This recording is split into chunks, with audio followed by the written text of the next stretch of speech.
Hi, my name is Alex Delfino and welcome back to another episode of Ex Ante. Today we're going to discuss the case of Delfino versus Vealencis. This case was heard in the Supreme Court of Connecticut, the year of 1980. Let's go ahead and jump into the facts of the case. Delfino was a plaintiff, Vealencis was the defendant. They both owned a piece of property together as tenants in common. Delfino had about 2/3 of the interest and Vealencis had about 1/3 of the interest. Vealencis was currently residing on the property. She had her home there, and she also had an area that she used for her garbage trucks.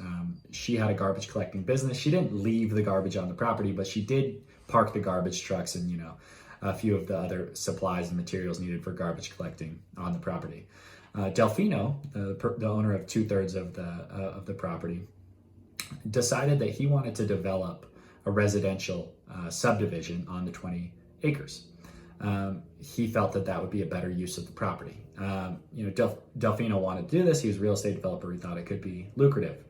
Vealencis obviously didn't want to do this. She used the property as her means of income for her garbage collecting business. Her home was there. It seemed kind of wrong to her that, he could displace her, even though they were tenants in common and he had a larger share of the property.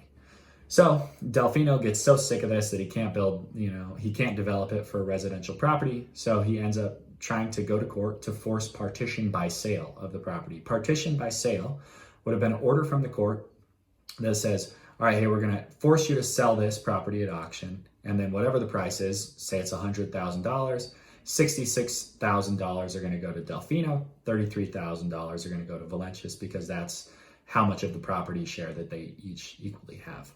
So that's what the trial court ruled. They said, we're going to allow a partition by sale. And the Supreme Court of Connecticut is here grappling with the trial court's decision. And they're saying that, should we allow a partition by sale or should this be a partition in kind, which in a partition in kind would be one wherein the property is actually divided down the lines. So Delfino would get 2/3 of the property, Vealencis would get 1/3 of the property, and there would be a boundary line drawn. And then each individual would have, a fee simple to the property on either side of that boundary line.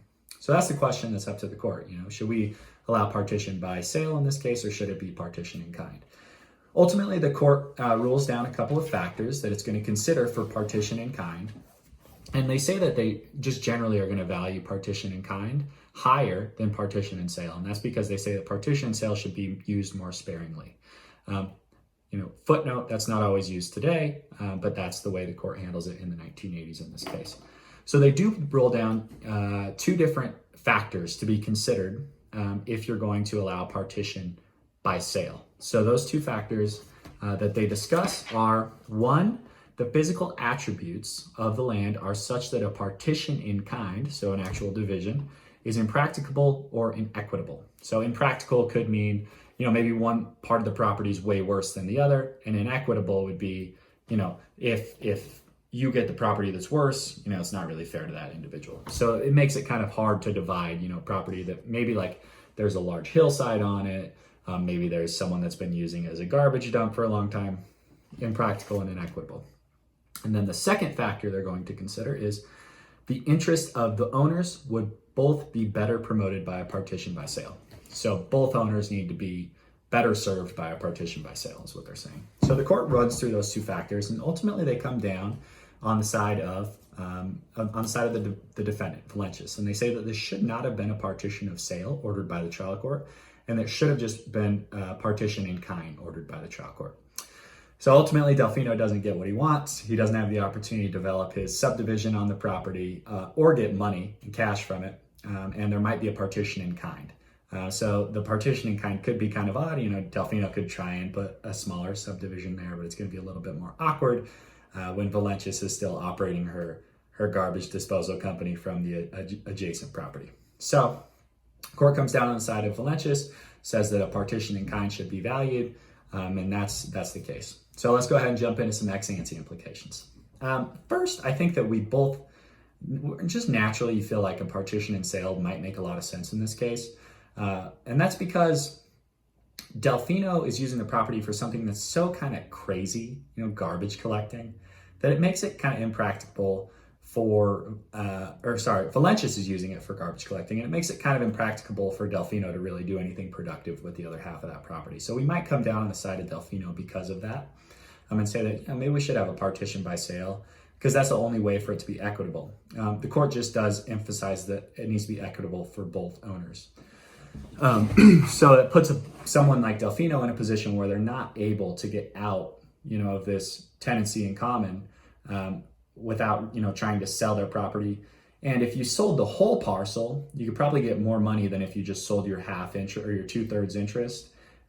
Because if you sell your 2/3 interest, whoever is going to buy it is going to have to be cool with Vealencis doing her whole garbage collecting business on other property. So I'm not sure it's completely economical to force the partition in kind rather than the partition and sale. There could be more value created out of this property if we were to force a partition and sale, and someone could come in and actually develop that for homes, right? There would be a lot more economy and money created in Bristol, Connecticut if there was another subdivision rather than if there was just a garbage collector. So something to think about. This court kind of did take an ex post perspective rather than an ex ante perspective. And it's worth noting that courts in subsequent rulings and in other jurisdictions actually value the partition and sale more highly than a partition in kind, just because of the difficulties that are presented when a partition in kind is, actually done in real life.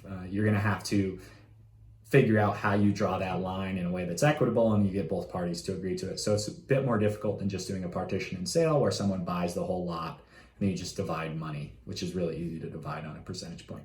So that's the video. Hope you enjoyed it. If you'd like to see more, go ahead and hit the subscribe button. Hope you have a great rest of your day. Bye-bye.